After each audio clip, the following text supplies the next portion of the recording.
नमस्कार, आप देख रहे हैं कैपिटल टीवी बिहार। मैं हूं आपके साथ सृष्टि शाह। अक्टूबर में बिहार विधानसभा चुनाव की तारीखों का ऐलान होने जा रहा है। ऐसे में एनडीए और महागठबंधन अब अपनी पूरी ताकत झोंककर चुनावी मैदान में उतर गए हैं। रैली हो या फिर जनसभाएं, इन सब का सिलसिला बिहार में लगा हुआ है और इसी को देखते हुए आज अमित शाह बिहार दौरे पर है। 8 दिन बाद अमित शाह का ये दूसरा दौरा है।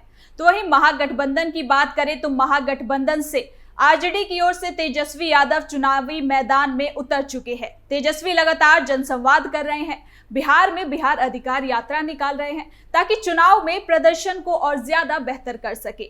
लेकिन इसके साथ ही आपको बता दें कि चुनाव से पहले अभी एसएनडीए ने बैटल ऑफ बिहार 2025 नाम से एक सर्वे किया है। तो चलिए इसको जरा विस्तार से जानते हैं कि ये सर्वे क्या है और इसके आंकड़े आखिर क्या है। एसएनडीए ने किया सर्वे जारी।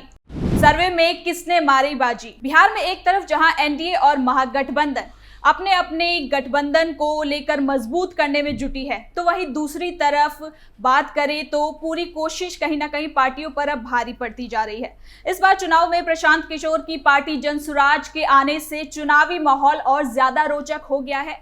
नेतागण तमाम तरह के समीकरण बिठाने में जुटे हुए हैं। चुनावी नतीजों से पहले तो सभी अपनी जीत का दावा करते हैं, लेकिन इस बार बिहार चुनाव कई मामलों में और ज्यादा रोचक हो गया है और ऐसे में इस बार के बिहार के नतीजे कई और चीजों को भी साफ कर देंगे। ये भी पता चल जाएगा कि कांग्रेस के वोट चोरी के आरोपों पर जनता का आखिर मूड क्या है, क्योंकि राजनीति के जानकार लोग और तमाम तरह की सर्वे करने वाली एजेंसियां भी चुनाव से पहले अपने सर्वे और अनुमानों को बता रही हैं।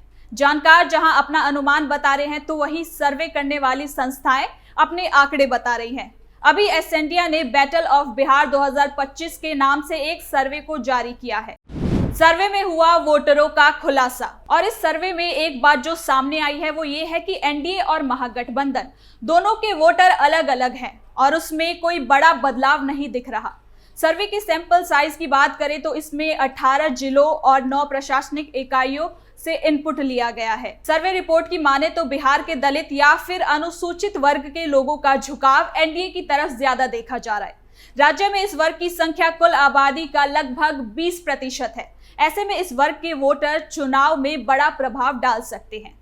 इस मामले में एनडीए को महागठबंधन पर बढ़त मिलती दिखाई दे रही है। दलितों की प्रमुख उपजातियों में चमार, पासवान और मुसहर में से पासवान और मुसहर वर्ग के लोग एनडीए का समर्थन कर सकते हैं।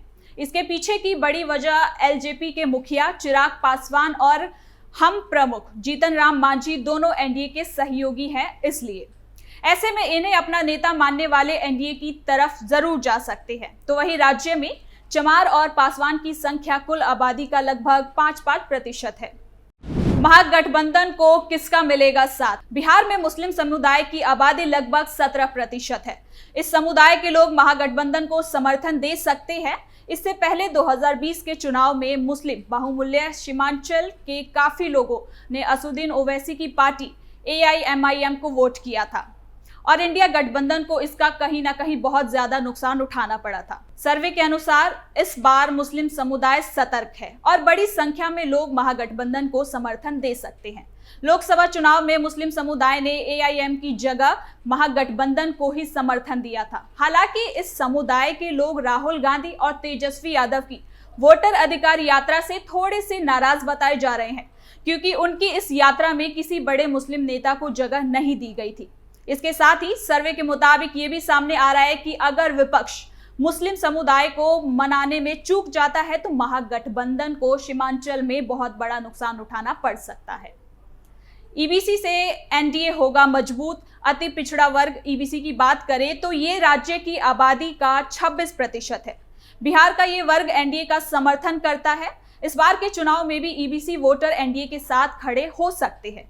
हालांकि इस सर्वे रिपोर्ट के बाद महागठबंधन के अति पिछड़ा को ध्यान में रखते हुए स्पेशल मैनिफेस्टो को जारी किया गया है।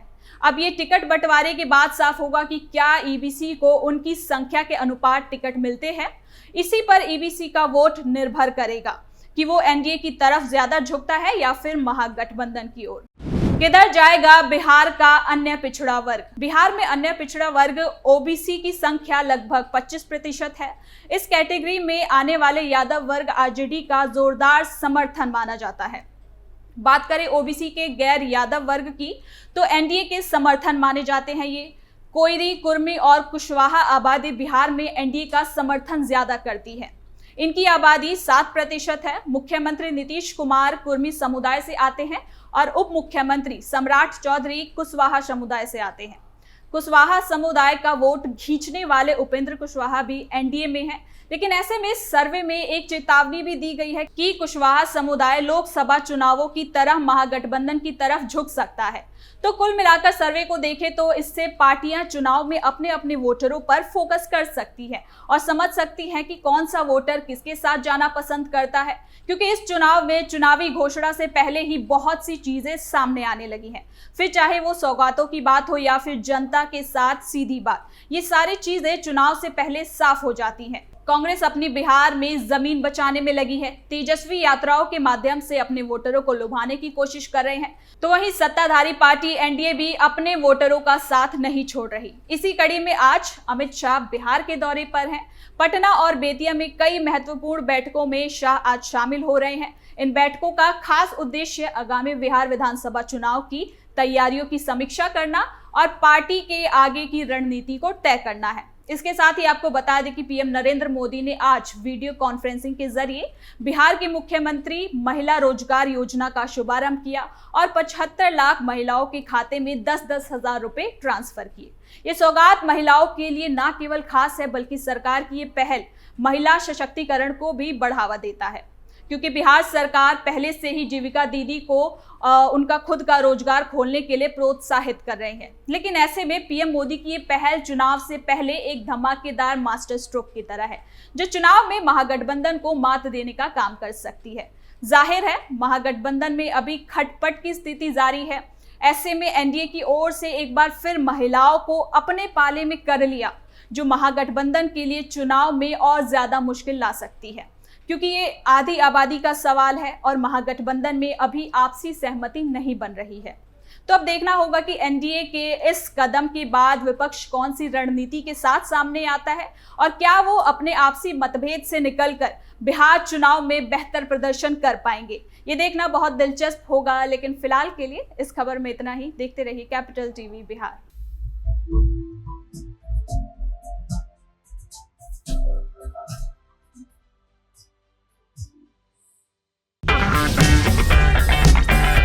अगर आपको हमारा वीडियो पसंद आया हो तो इसे लाइक करें, हमारे चैनल को सब्सक्राइब करें और हाँ, बेल आइकन दबाना ना भूलें, ताकि आप तक हमारे वीडियो की नोटिफिकेशन पहुंचती रहे।